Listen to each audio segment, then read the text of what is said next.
الله أكبر الله أكبر الله أكبر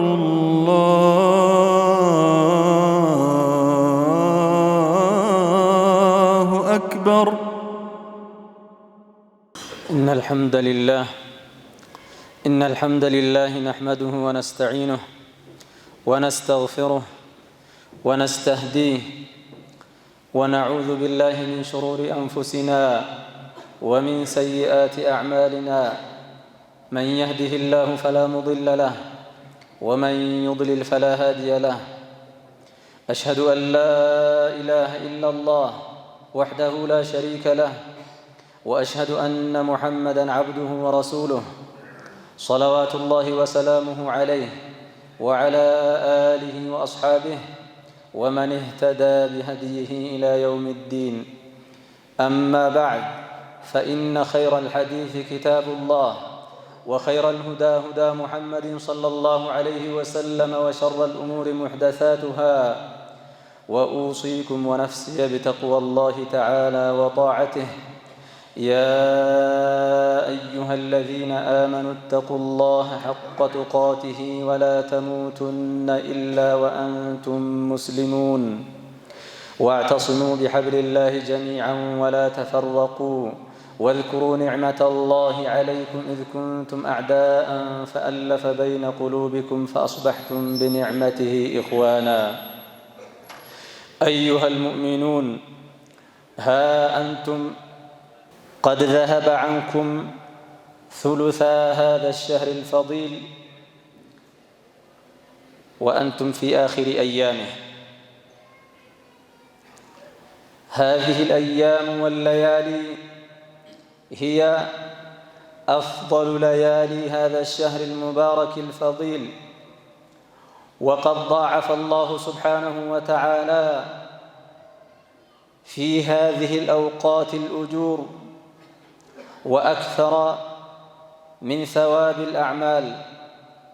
فجدوا رحمكم الله، فجدوا فيها واجتهدوا وشمروا في هذه الأيام والليالي، وانتهزوا فرصة قد نلتموها تمناها غيركم فلم ينلها. هذه الأوقات هي أوقات الجد والعمل، فقد كان من هديه صلى الله عليه وسلم في هذه الأيام العشر ولياليها أنه كان يجد في العمل ما لا يجد في غيرها، ويجتهد في هذه الأيام والليالي ما لا يجتهد في غيره، بيد أنه صلى الله عليه وسلم يجتهد في رمضان ما لا يجتهد في غيره. فانتهزوا هذه الفرصة، توبوا إلى الله توبة نصوحا، وتقربوا إليه بالأعمال الصالحات، وأخلصوا في أعمالكم وأقوالكم لله تعالى، وطهروا قلوبكم من أمراضها وأرجاسها، وطهروا أعمالكم مما يفسدها من أمراض القلب وأخطاء السلوك.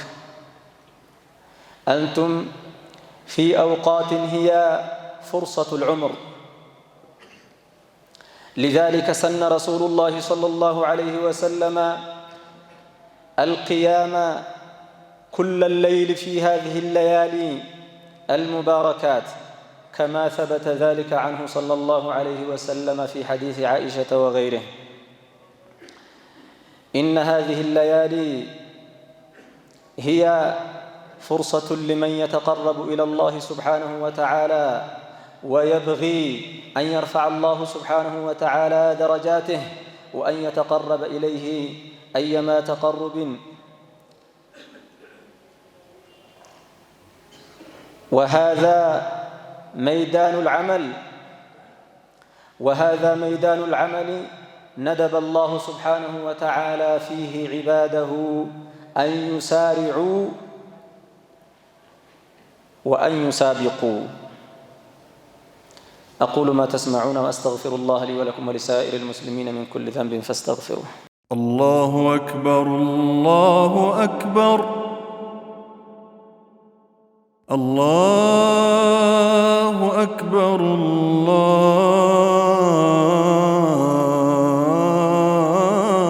الله أكبر. الحمد لله والصلاة والسلام على رسول الله وآله وصحبه ومن اهتدى بهداه. أما بعد الله سبحانه وتعالى نفرا الله باروچ እኔን ፍሩ ይላል። አላህ سبحانه وتعالى በሁሉም ህይወታችን በእንቅስቃሴያችን በሰከናችን በሁሉም ማንነታችንና ሐለታችን አላህ سبحانه وتعالى መፍራት አለብን።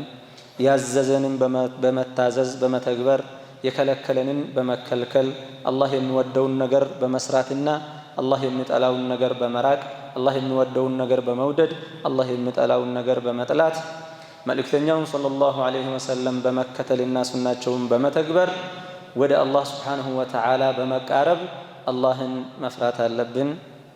ይሄ ዋናው አደራ ነው። አሁን ያለንበት ጊዜ በጣም ውድ ጊዜ ነው። ረመዳን ነብዩ ሰለላሁ ወሰለሙ ዐለይሂ ከሌላ ጊዜ የበለጠ ይጠነክሩ ነበር። ሌላ ጊዜ ውስጥ የማይሰሯቸውን ዒባዳዎችን ነበር የሚሰሩት ከማብዛት አንፃርና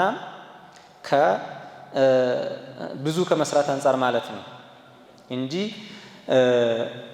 ነብዩ ሰለላሁ ወሰለሙ ዐለይሂ ከረመዳን ውጪ የማይሰሩት ረመዳን ውስጥ አንድ ብሎ የሚሰሩት ስራ አልነበራቸውም። ልብ በሉ።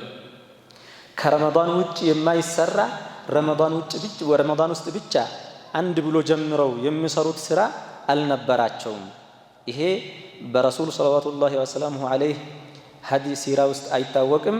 በሰለፉም በሰሐቦቹም ከነሱ በኋላ በነበሩትም አይታወቅም። ሁሉም ዒባዳዎች ሙሉ አመቱን ስለሆነ የሚሰሩት ማለት ነው። ረመዳን ላይ ልዩነቱ ምንድነው? ረመዳን ላይ ኢጅቲሃዱ ይጨምራል። ለምሳሌ ሌሊቱን 2/3ኛውን ተኝተው 1/3ኛውን ከነበረ የሚቆሙት ረመዳን ላይ ይጨምራሉ። የሚተኙትን ጊዜ ይቀንሳሉ ማለት ነው። የሚቆሙት የሶላታቸው ቆይታ የሆነ ያክል ነበረ፣ ረመዳን ላይ ደግሞ ይጨምራል ማለት ነው። ይሰጣሉ ከረመዳን ውጪም፣ ረመዳን ላይ ሲሆን ደግሞ በጣም ይሰጣሉ ማለት ነው። ወሃከዛ ሁሉም ዒባዳ ላይ ግን ከረመዳን ደግሞ ይሄ አሁን ያለንበት ጊዜ ሲሆን 10 الأواخر ሲሆን ነብዩ ሰለላሁ ዐለይሂ ወሰለም ሙሉ ሐለታቸው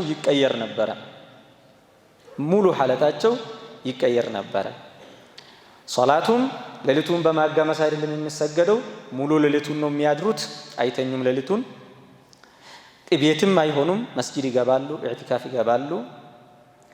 ዒባዳ ላይ እንጂ ምንም ሌላ መስጂዳቸው ውስጥ ዱንካን ዶክነው ከማንም ሰው ጋር ዞር ብለው ሳይተያዩ ሶላት አልጀማዓቸውን ይሰግዳሉ። ከዛ በኋላ ኸልዋቸውን ገብተው ዒባዳ ላይ ብቻ ጊዜያቸውን ያሳልፉ ነበረ።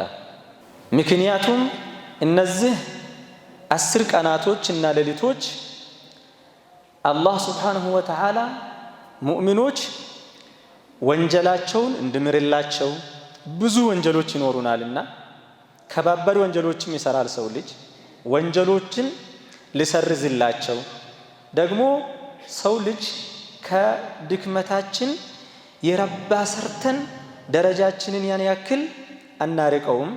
የረባ ሰርተን መድረስ ያለብንን ስለማንደርስ አላህ እነዚህን ቀናትና ሌሊቶችን ለዛ ነው ያደረጋቸው።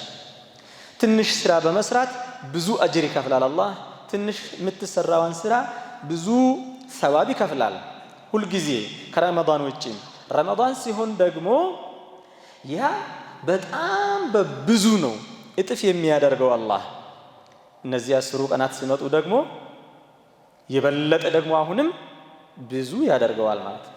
አላህ ለባሮቹ ረህመቱ ዝነቱ ትሩፋቱ ትልቅ ነው። እነዚህ ሌሊቶች በጣም ውድ ሌሊቶች ናቸው። አንዱ ነቢ ሰለዋቱላሂ ወሰላሙሁ ዐለይሂ ኢዕቲካፍ ይገቡበት የነበረው ለይለተል ቀድር በዚህ 10 ቀናቶች ውስጥ ወይም 10 ሌሊቶች ውስጥ በመኖሯ ነው። እሱም ነቢያችን ሰለዋቱላሂ ወሰላሙሁ ዐለይሂ ያለፉ ህዝቦች ረጅም እድሜ ይኖሩ ነበር። አንዱ 1000 ዓመት ይኖራል፣ 800 ዓመት ይኖራል፣ 3000 ዓመት ይኖራል ወኢላ አኺሪህ ብዙ ዓመታትን ይኖራሉ። 300 ዓመት ይኖራል፣ 200 ዓመት። ይሄ በትንሹ በወጣትን ነቢዩላህ ኑህ ይባላል። አንዷ እያለቀሰች አገኙና እንዳው ምን ነው በጣም አለቀስሽ ብለው ስሏት እየሰበሯት አይ ልጅ እኮ እንዳው እንደ ሰዎች ረጅም እድሜ ሳይኖር እንዲሁ በለጋው ተቀጨብኝ አለቻቸው። በ300 ዓመት ሙቶ ነው አሉ። በ300 ዓመት ሙቶ እንደ ሰው ብዙ ሳይኖር ሞተብኝ ብላ አለቀሰች ይባላል። ታዲያ ብዙ እድሜ ይኖሩ ነበር። ይሄ ኡማ ደግሞ ነቢያችን እንዳሉት ሰለዋቱላሂ ወሰላሙሁ ዐለይሂ 60-70 ከዛ የሚያልፈው ከህዝቡ ብዛት አንፃር ውስን ፐርሰንት ትንሽ እንደሆነ ተናግረዋል። ታዲያ የኔ ኡመት ስራቸውም ትንሽ ነው፣ እድሜያቸውም ትንሽ ነው አሉ ነብዩ ሰለላሁ ዐለይሂ ወሰለም። ስራችንም ትንሽ ነው። ያለፉ ህዝቦች የሚሰሩት ዒባዳ እንደዚህ አይደለማ፣ በጣም የጠበቀ ነው። ሲገደዱም እንደኛ ገር የሆነ ሸርዕ አይደለም የወረደላቸው፣ ጠበቅ ያለ። የኛ ደግሞ ሸርዑም ገር ነው፣ እኛም በዛው ልክ ደግሞ ደካማ ሆነን ተገኘን። ከዛ አላህ ሱብሓነሁ ወተዓላ አጅር በትንሹ እያንዳንዱ የሚሰሯት ኸይር ስራ ከ10 በታች አይከፈላቸውም ማለት። ከዛ እስከ 70 እስከ 700 እያልኩ ብዙ እያረኩ ከፍላቸዋለሁ እኛ። ስለዛ ትንሽ እድሜም ቢሆን ግዴለም ይክሳል ማለት። ከዛ ደግሞ ለጠነከሩትና ጎበዝ ለሆኑት ያው በስራ ነው አላህ ቤት በስራ እንጂ በሌላ ነገር የለም። ሰውየው በቀልቡ ንጽህናና ጣሃራ ልክ በሚሰራው ስራ ልክ ነው የሚያገኘው። ከዛ ውጪ ሌላ መንገድ የለውም። ከዛ አንዲት ሌሊት ከ1000 ወር የምትበልጥ ሰጥቻችኋለሁ አለ አላህ። ኢና አንዘልናሁ ፊ ለይለቲል ቀድር ወማ አድራከ ማ ለይለቱል ቀድር ለይለቱል ቀድር ኸይሩን ሚን አልፍ ሸህር። አንድ ሙሉ ሱራው በዚህ ነው የወረደው ማለት። ይሄ 10 አልአዋኺር ልዩ የሆነበት ኢጅቲሃድ እንድናደርግ ብዙ ዒባዳ እንድንሰራ እንድንጠነክር ሁሉንም ዱንያን ትተን የዱንያን አሳብ ገታ አድርገን ወደ አኺራ አሳብ ብቻ እንድንገባ የተፈለገበት ኢጅቲሃድ እንድናደርግ የተፈለገበት ኢዕቲካፍ እንድናደርግ የተፈለገበት የቀንንም የሌሊቱንም ጊዜ በደንብ እንድንጠቀመው የተፈለገበት አንዱና ዋነኛው ተሐሪ ለይለቱል ቀድር ነው። ለይለቱል ቀድርን ለማግኘት ለመጠባበቅ ሲባል ነው። ኸይር ስራን በማብዛት ዚክር በማድረግ ቁርአን በመቅራት በመስገድ ዒባዳ በማድረግ ዱዓ በማድረግ ማንኛውም ወደ አላህ በሚያቀርብ ነገር ሁላ እና መስጂድ ውስጥ በመቀመጥ። ለይለቱል ቀድር ከሌሎች የሚለየው ብዙ ነገር አለ። አንደኛ ቁርአን ወርዶበታል። አላህ ከለውሐል መሕፉዝ ላይ ቁርአኑን ሙሉ 30ውን ጁዝ በአንድ ጊዜ በይተል ዒዛ የሚባል ቤት አለ አንደኛው ሰማይ ላይ እዛ አወረደው ማለት ነው። አንድ በዚህ ሌሊት ውስጥ ነው። ኢና አንዘልናሁ ፊ ለይለቲን ሙባረከቲን ኢና ኩና ሙንዚሊን ይላል ቁርአኑ። በተባረከችዋ ሌሊት ነው ቁርአኑን ያወረድ ነው ያለው እሱን ነው። ሌላ ቁርአኑ ተራ በተራ ደግሞ ወደ ነቢያችን ሰለላሁ ዐለይሂ ወሰለም ሙፈረቀን ሙነጀመን ትንሽ ትንሽ እየሆነ ወደ እሳቸው መውረድ የጀመረው በዚህ ወር ውስጥ በለይለቱል ቀድር ስለሆነ ነው። አላህ ሸህሩ ረመዳን አለዚ ኡንዚለ ፊሂል ቁርአን እንደሚለውና እና አንዘልናሁ ፊ ለይለቱል ቀድር እንደሚለው ማለት ነው። በዚህ የለይለቱል ቀድር ደረጃው ይገለጻል። ሌላ መላኢካዎች ይወርዳሉ። መላኢካዎች ሁሌ ይወርዳሉ። በየቀኑ በየሌሊቱ ምን በየሰኮንዱ በየቅጽበቱ ይወርዳሉ መላእክቶች ይወጣሉ። ይሄ እንደተጠበቀ ነው። ግን ልዩ የሆነ አመጣጥ ይመጣሉ ማለት ነው። ተነዘሉል መላእክቱ ነው የሚለው ቁርአኑ። ወሩሑ ጅብሪልም ይመጣል፣ الروح الأمين ጅብሪልም ይወርዳል። እሱ እኮ ነብያችን ሰለላሁ ዐለይሂ ወሰለም ከሞቱ በኋላ ወደዚች ምድር የሚመጣበት ምክንያት የለውም አልነበረም። ምን ሊያረግ ይመጣል? ወህይ ይዞ ነበር የሚመጣው። ባለ ወህዩ ሄዱ። አሁን እሱ ምን ሊያደርግ ይመጣ ነበር? ግን ይቺ ሌሊት በጣም የተከበረች ሌሊት በመሆኗ እሱም ይወርዳል፣ መላእክቶች በጉድ ይወርዳሉ። ምን ቀረስ እስኪባል ማለት መላእክቶች በጣም በብዛት ይወርዱባታል። ሌላ እቺ ሌሊት ሰላሙን هي ይላል እስከ ነጋ ድረስ ከመግሪብ ጀምሮ እስከ ፈጅር ድረስ ለይለቱል ቀድር ማለት ይሄ ነውና ሰላም ናት። ምንም አይነት ሸያጢኖች ኢብሊስ ጁንዶቹም ምንም አይነት ነገር ማድረግ አይችሉም በዚህ ሌሊት ውስጥ። ለዛ ሲባል ምንም ከዋክብቶች አይወረወሩም። ለምሳሌ ማለት በረመዳን ውስጥ ጠንካራና ኃይለኛ ሽፍታው ሸያጢን ይታሰራል ተብሏል። እሱ እንደተጠበቀ ሆኖ ግን ያው ጭራሹኑ ደግሞ በዚህ ሌሊት እንቅስቃሴ የማይፈቀድላቸው ማለት ነው። ፊሃ ይፍረቁ ኩሉ አምሪን ሐኪም አላህ የዓመቱን ውሳኔ መላእክቶች የሥራ ባለድርሻ የሆኑ መላእክቶች ሁላ መዝገቡን የሚቀበሉት የዓመቱን በዚህ ሌሊት ነው። ከለውሐል መሕፉዝ ላይ ያለው ሙሉ መዝገብ ከዛ ከትልቁ መዝገብ ላይ የዓመቱ ዝርዝር መዝገብን መላእክቶች የሚቀበሉት እንደ ሥራ ድርሻቸው በዚህ ሌሊት ነው ማለት ነው። ኢከሌ ይሞታል፣ ኢከሌ ይኖራል፣ ኢከሌ ከፍ ይላል፣ ኢከሌ ዝቅ ይላል፣ ኢከሌ ያገኛል፣ ኢከሌ ያጣል፣ ኢከሌ እንዲህ ይሆናል፣ እንዲህ ነው።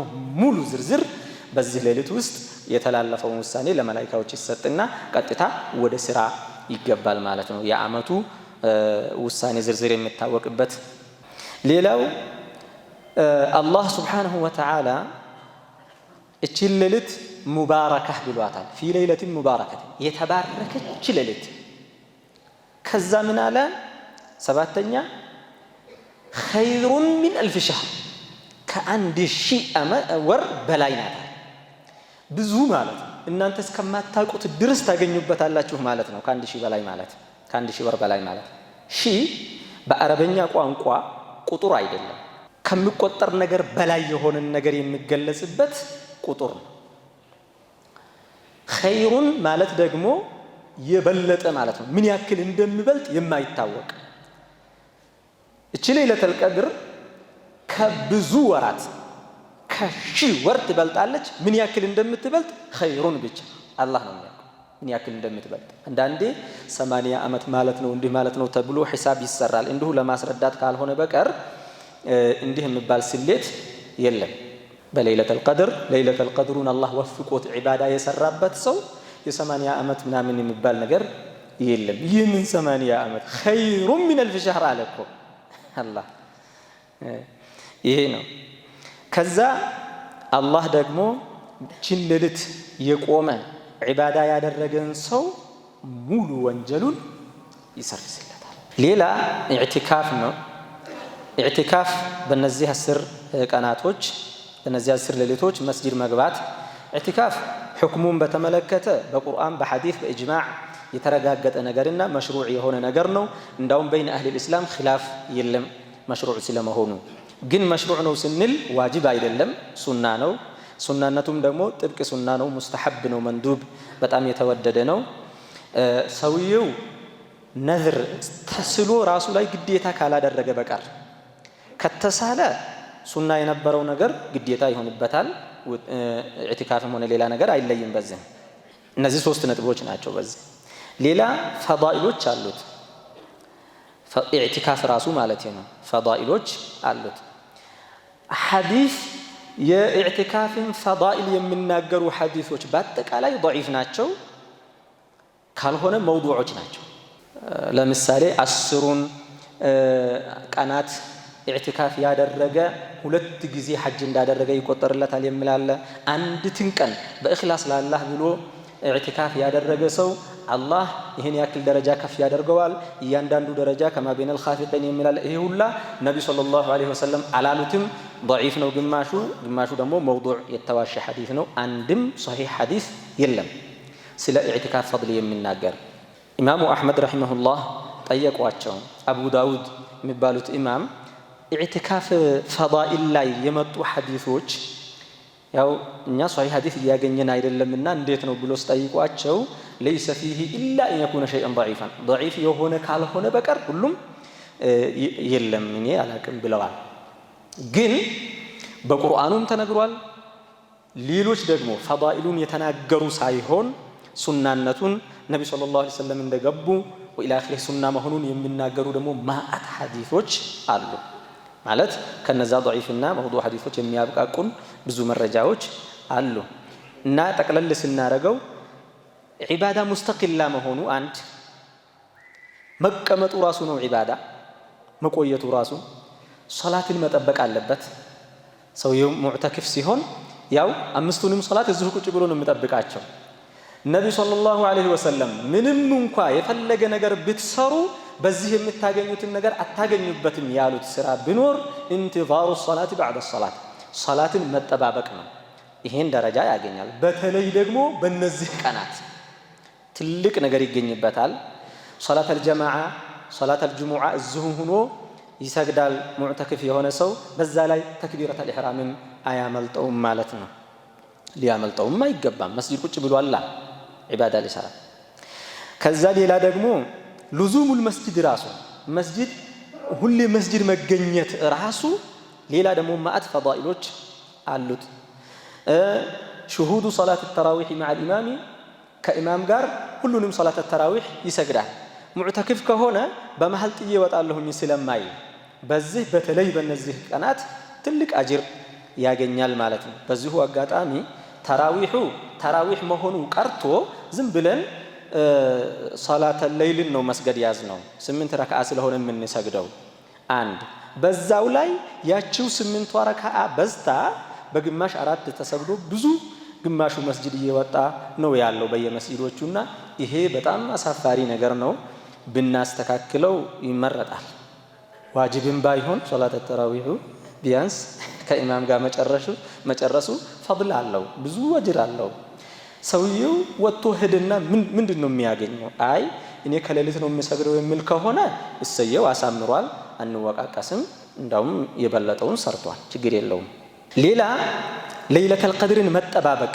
ሙዕተኪፍ ሌሊቱን መተኛት ስለሌለበት ለይለተል ቀድሩን እንዲያገኝ እድሉ የሰፋ ይሆናል ለዒባዳ ሙተፈርግ መሆን የሆነን ያክል ጊዜ እንኳን ሁሉንም የዱንያውን ጉዳይ ትውት አድርጎ ዒባዳ ላይ ብቻ ሐሳቡን መሰብሰብ ራሱ ይሄ ትልቅነት ነው ይሄ አለ በኢዕቲካፍ ውስጥ የነብዩን ሰለዋቱላሂ ወሰላሙሁ ዐለይሂ ሱና መከተል አለበት وكفى بهذا شرفا وفضلا የነብዩን ሰለላሁ ዐለይሂ ወሰለም ሱና ከመከተል በላይ ምንም የሚከጀልም የሚጠበቅም የሚፈለግም የሚታለምም አላማም የለም ይሄ ሁላ አለበት ያው አጠርስ እናደርገው ማለት ነው ሌላ ኢዕቲካፍ ሽሩጦች አሉት ሽሩጡ ተክሊፍ የምንለው አለ ሽሩጡ ተክሊፍ ማለት ሙስሊም መሆን ዓቂል መሆን ባሊግ መሆን ወይም ሙስሊም መሆን ዓቂል መሆንና ሙመይዝ መሆን የለየ ግራ ቀኝ የለየ ማለት ነው መሆን ሸርጦቹ ናቸው ሙስሊም ያልሆነ ሰው ዓቂል ያልሆነ ሰው ኢዕቲካፍ ይገባልሁኝ ብል አይቆጠርለትም መግባትም የለበት طهارة والطهارة عن الحدث الأكبر ጀናባ ሊኖረው አይገባም ጀናባ ካጋጠመው ቶሎ ብሎ መታጠብ አለበት ጀናባ ሆኖ ባለበት መስጂድ ውስጥ መቆየት ስለሚከለከል ሁሉ ጊዜ حتى ሙዕተኪፍም ባይሆን ከረመዳን ውጪም ቢሆን መስጂድ ውስጥ ሰውየው በጀናባ መቀመጥ የተጠላ ስለሆነ ማለት ነው ይሄ መጠበቅ አለበት ሙዕተኪፍ የሆነ ሰው ድንገት ተኝቶ እንኳን ኢህቲላም ቢሆን ቶሎ ብሎ በነቃበት መታጠብ አለበት ውዱ እንኳን ባይኖረው ግድ የለም ኢዕቲካፉ ይቆጠራል ግን طهارة ሊሆን ይገባል ማለት ነው ሴት ደግሞ ከሐይድና ከኒፋስ ከወር አበባና ከወሊድ የጠራች መሆን አለባት በዚሁ አጋጣሚ መልእክት መጥቶ ነበር በሴቶቹ በኩል ኢዕቲካፍ መስጂድ ውስጥ እየገቡ ቁርአን ይቀራሉ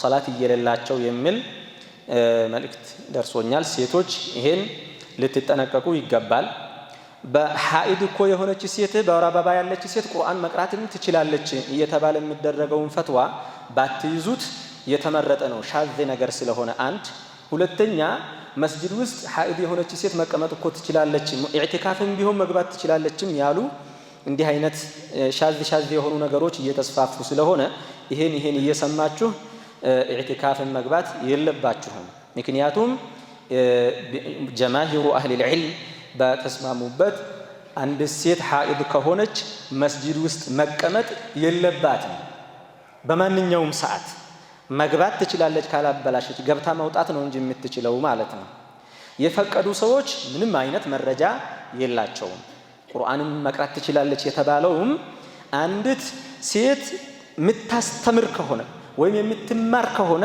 ለመማሩ ጉዳይ ሲባል ካለ ውዱ ልጆች መቅራት እንደተፈቀደላቸው ወይም ቀን ሙሉ የሚያስተምር ቁርአንን የሚያቀራ ሼኽ ለምሳሌ ካለ ውዱ ቁርአኑን ቢነካ ይፈቀድለት የሚባል ነገር አለና ልክ እንደዛው የሐይዱም እንደዛው ይታይ የምትል ለضروራ የተነገረችን አንዲት ጫፍ ተይዞ ይቻላል እየተባለ የሚባለው ነገር ትክክል አይደለም ለሴቶቻችሁም ንገሩ ሴቶችም ስሙ ሐኢድ የሆነች ሴት መስጂድ ግቢ ያላት የለም አትግቢ ነው የተባለችው የሷ ዒባዳ መስጂድ አለመግባት ነው ኢዕቲካፍ ተቀመጪ አልተባለች ከመጣባትም ከተቀመጠች በኋላ መውጣት ነው ያለባት ነዝርም ቢሆን ራሱ ትወጣለች ሌላ ጊዜ ትቀጥለዋለች እንጂ ማለት ይሄ በዚህ መልክ መታየት አለበት ሌላ መስጂድ ውስጥ መሆንና በንያ መሆን ይኖርበታል የሚያበላሹት ነገር ደግሞ አሉ ኢዕቲካፍን ያው ብዙ ሰው በቀንም ሆነ በሌሊት ወይም ደግሞ ሙሉ በከፊልም ኢዕቲካፍ መግባት ስለምኖርብን ቀን ላይ የተመቸው ሰው በሆነች ያክል ሰዓት እንኳን አንድ ሰዓትን ብትሆን መስጂድ ውስጥ ይቆይ ሱና ነውና ኢዕቲካፍ ያልቻለ ቀን ላይ ያልቻለ ደግሞ ሌሊትም ቢሆን መስጂድ ይግባ የሆነ ያክሉን ዒባዳ ሰርቶ ከዛ በኋላ ደግሞ የደከመውን ይተኛ ተኝቶም እኮ ሙዕተክፍ ነው ተኝቶም ያው ሙዕተክፍ ነው መቆየቱ ነው የተፈለገው መስጂድ ውስጥ መሆኑ ነው የተፈለገው ስለዛ ችላ እንዳንለው ለማለት ነው የሚያበላሹት ነገሮች አንደኛ ጂማዕ ነው ግንኙነት መስጂድ ውስጥ ማድረግ በራሱ የተከለከለ ከባድ ወንጀል ነው እንዲህ አይነት ነገር ከተገኘ ኢዕቲካፉ ይበላሻል ሰውየው ወንጀለኛም ይሆናል ቤት ምግብ ለመብላት ነው የሚሄደው የሚያመጣልኝ የለምና ወይም ልታጠብ ነው የሚሄደው ብሎም ቤቱ ሂዶ እዛው ቤቱም ባለቤቱ ጋር እንዲህ አይነት ነገር ካደረገ ሰውየው ለምሳሌ እዛ አፍጥሬ ልምጣ የሚያመጣልኝ የለም ያለና ሄደ እዛ ግንኙነት ካደረገ አሁን ሐላል ነው የሰራው ነገር ችግር የለውም ግን ኢዕቲካፉ ተበላሽቶበታል ስገባ እንደገና ነይቶ መግባት ይኖርበታል ማለት ነው አንድ ሁለተኛ ሐይድና ንፋስ ነው ቅድም ያልነው ሴትየዋ ኢዕቲካፍ በተቀመጠችበት አንዲት ሴት ሐይዷ ከመጣ ወር አበባዋ ከመጣ ወይም ደግሞ ወሊድ ከመጣባት ኢዕቲካፉ ተበላሽቷል ቀጥታ መውጣት ነው የሚኖርባት ማለት ነው ከመስጂድ ካለ ምንም ምክንያት ሁን ብሎ ከወጣ ሰውየው የሚያስወጣው ጉዳይ ሳይገኝበት ከመስጂድ ከወጣ ይሄም ኢዕቲካፉ ተበላሽቷል እንደገና ነይቶ ነው ሲመለስ ኢዕቲካፉ የሚቆጠርለት መነየት አለበት እንዳዲስ ማለት ነው ራሱንም የሳተ ከንቅልፍ ውጭ ባለ ጉዳይ ራሱን የሳተ ማንኛውም ሰው ያው ኢዕቲካፉ ተበላሽቷል እንደገና መነየት ይኖርበታል እንዲሁም ሪዳ የሚያከፍር ነገር የተናገረ የሚያከፍር ተግባር የሰራ ወይም የሚያከፍር ነገር በቀልቡ ላይ የያዘ ሰው አላህ ይጠብቀን ሪዳ ይባላል ይሄ ኢዕቲካፍን ሌሎችን ዒባዳዎችንም ያበላሻል ሌላው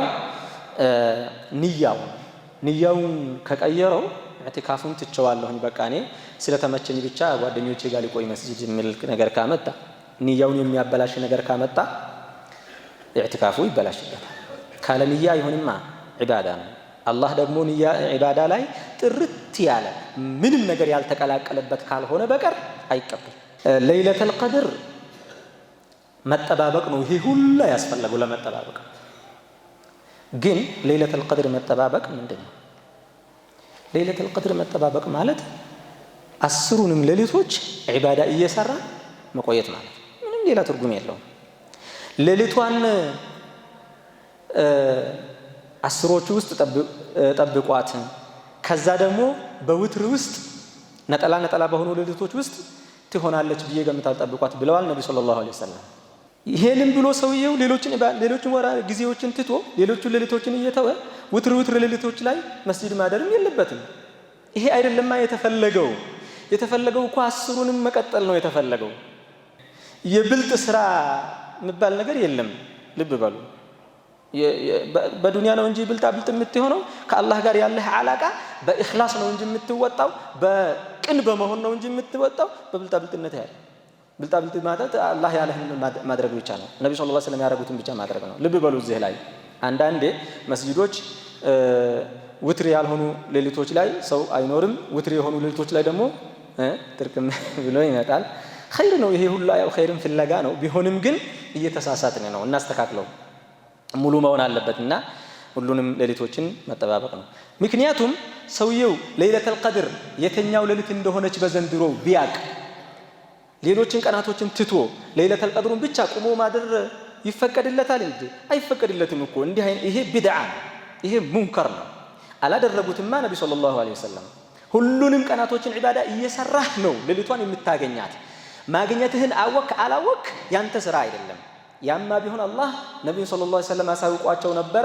በኋላ የሁለት ሰዎች ሲጨቃጨቁ አዩና በዛ ምክንያት አላህ ተቆጥቶ በተለይ ነብዩ ያሉበት እንድትጨቃጨቃላችሁ ተብሎ በዛ ተነሳ ያ ነገር ማለት ነው። አስረሳቸው። ለዓለሁ ኸይሩን ለኩም አሉ ነብዩ ሰለላሁ ዐለይሂ ወሰለም። ይሄ ነው የሚሻላችሁ፣ ማወቃችሁ አይሻላችሁም ነበር አሉ። እንድትጠነክሩ ነው። ነብዩ ሰለላሁ ዐለይሂ ወሰለም አንድ ቀን እዚህ ላይ ግማሹን 10 መሐለኛውን ማለት ነው ኢዕቲካፍ ቆዩ። ከዛ ይሄንኛው 10ኛው ሲመጣ አይ አሉ እኔ እቺን ሌሊት ለመፈለግ ነበረ ቀድሞ ያለውን ጊዜ የተቀመጥኩት መስጂድ ውስጥ።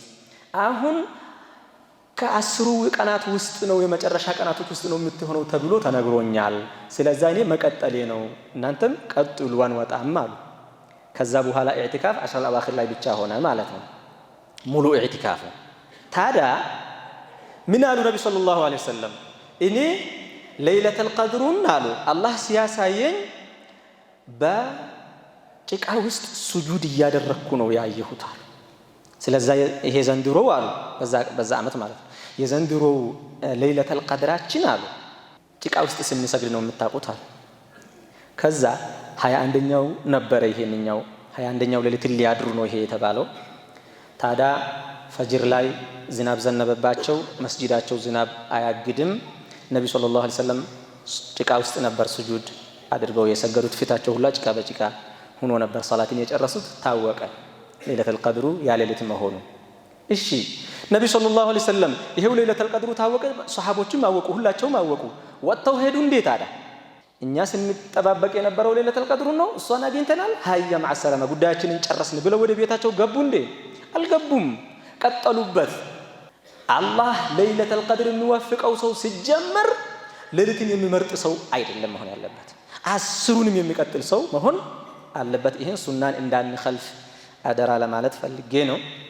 ለይለተል ቀድር ምልክቶች አሉት? አዎ አሉት። 3 ምልክቶች በሶሒህ ሐዲስ ተነግረዋል።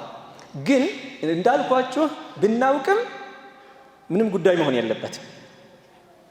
ምክንያቱም ዛሬ ሌሊት ለይለተል ቀድር ነው ብሎ ቢያውቅ አንድ ሰው በዛ ሌሊት ውስጥ እስትግፋር ማብዛት ካልሆነ በቀር የተለየ ነገር የለም። ትቶ ወደ ቤቱ የሚገባበትን የለም። ጉዳይህን ጨረስክ ማለት አይደለም። አንዳንድ ጊዜ ሐጃ ይወጣልኝ በቃ እኔ የሚል አይነት አካሄድ ጥሩ አይደለም።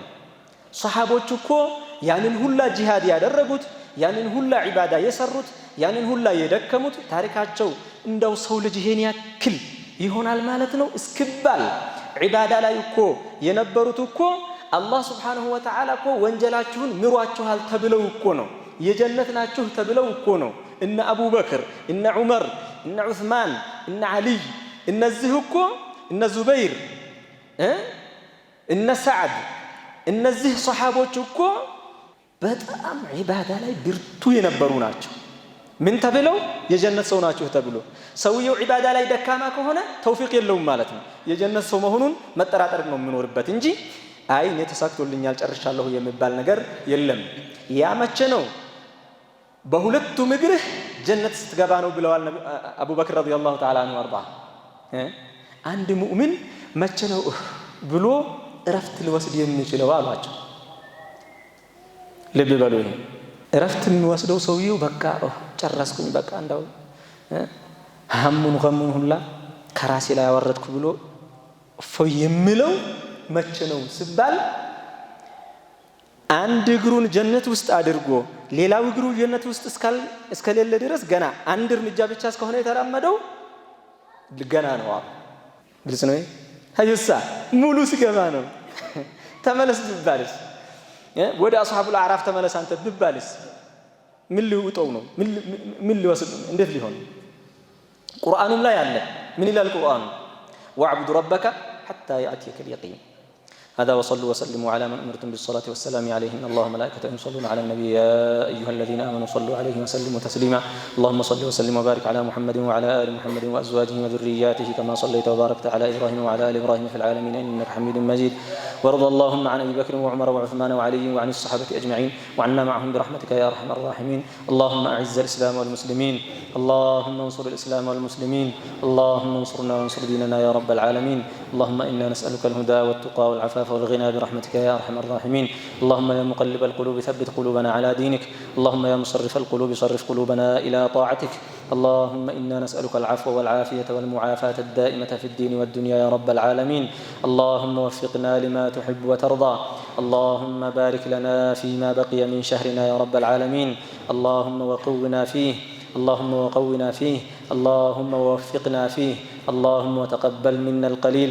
واعف عنا الكثير ولا تؤاخذنا بالتقصير غفرانك ربنا وإليك المصير اللهم تقبل منا إنك أنت التواب الرحيم وتب علينا إنك أنت العزيز الحكيم اللهم إنك عفو تحب العفو فاعف عنا اللهم إنك عفو كريم تحب العفو فاعف عنا اللهم إنك عفو كريم تحب العفو فاعف عنا اللهم إنا نعوذ برضاك من سخطك وبمعافاتك من عقوبتك وبك منك لا نحصي ثناء عليك اللهم إنا نسألك الجنة وما قرب إليها من قول وعمل ونعوذ بك من النار وما قرب إليها من قول وعمل اللهم إنا نسألك الجنة ونعوذ بك من النار اللهم إنا نسألك الجنة ونعوذ بك من النار اللهم إنا نسألك الجنة ونعوذ بك من النار اللهم وأعتق رقابنا ورقاب آبائنا وأمهاتنا ومشائخنا من النار اللهم اغفر لنا ولآبائنا وأمهاتنا وإخواننا برحمتك يا أرحم الراحمين ربنا اغفر لنا ولإخواننا الذين سبقونا بالإيمان ولا تجعل في قلوبنا غلا للذين آمنوا ربنا إنك رؤوف رحيم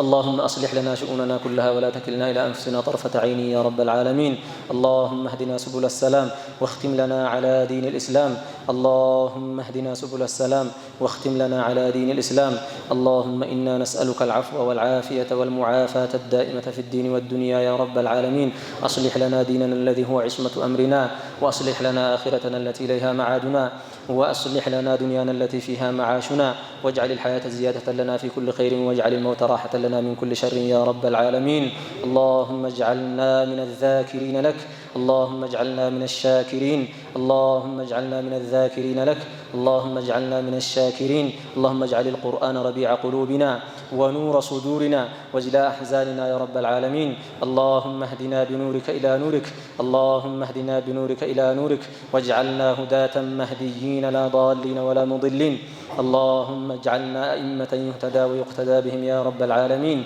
اللهم إنا نسألك معيشة هنية وميتة سوية ومردا غير مخزٍ ولا فاضح اللهم إنا نسألك من خير ما سألك منه نبيك محمد صلى الله عليه وسلم ونعوذ بك من شر ما استعاذ منه محمد صلى الله عليه وسلم وعبادك الصالحون اللهم إنا نسألك الدرجات العلى من الجنة يا رب العالمين اللهم إنا نسألك الدرجات العلى من الجنة يا رب العالمين اللهم ارفع درجاتنا اللهم ارفع درجاتنا واغفر ذنوبنا وامح عنا سيئاتنا وتجاوز عنا يا رب العالمين اللهم أعنا على ذكرك وشكرك وحسن عبادتك يا رب العالمين اللهم أصلح لنا ديننا ودنيانا وأخرانا يا رب العالمين اللهم أصلح قلوبنا يا رب العالمين اللهم طهر قلوبنا وألسنتنا يا رب العالمين اللهم اجعلنا مستقيمين على هدي نبيك صلى الله عليه وسلم اللهم اجعلنا مستقيمين على هدي نبيك صلى الله عليه وسلم اللهم إنا نسألك الاستقامة على دينك يا رب العالمين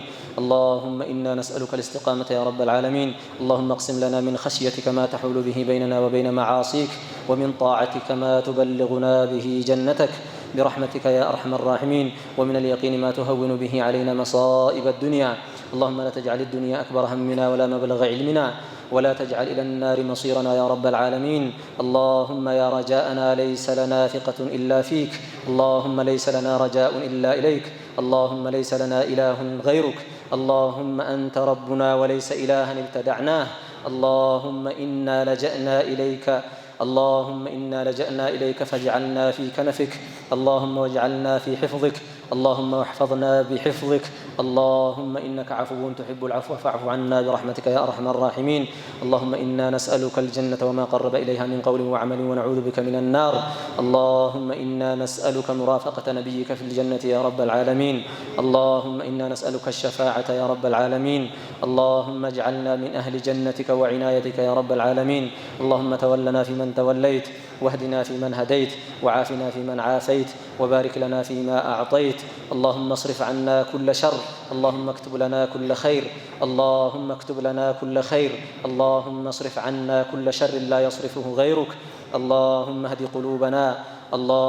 قلوبنا يا رب العالمين. اللهم اجعلنا من عبادك الصالحين، وألحقنا برحمتك في عبادك الصالحين. اللهم أعنا على ذكرك وشكرك وحسن عبادتك. ربنا آتنا في الدنيا حسنة وفي الآخرة حسنة وقنا عذاب النار. اللهم اغفر للمسلمين والمسلمات الأحياء منهم والأموات، إنك سميع قريب مجيب الدعوات يا رب العالمين. ربنا اغفر لنا ولإخواننا الذين سبقونا بالإيمان، ولا تجعل في قلوبنا غلا للذين آمنوا ربنا إنك رؤوف رحيم. نسألك العلا من الجنة والدرجات يا رب العالمين. اللهم ربنا آتنا في الدنيا حسنة وفي الآخرة حسنة وقنا عذاب النار. عباد الله، إن الله يأمر بالعدل والإحسان وإيتاء ذي القربى، وينهى عن الفحشاء والمنكر والبغي، يعظكم لعلكم تذكرون. الله أكبر الله أكبر الله أكبر الله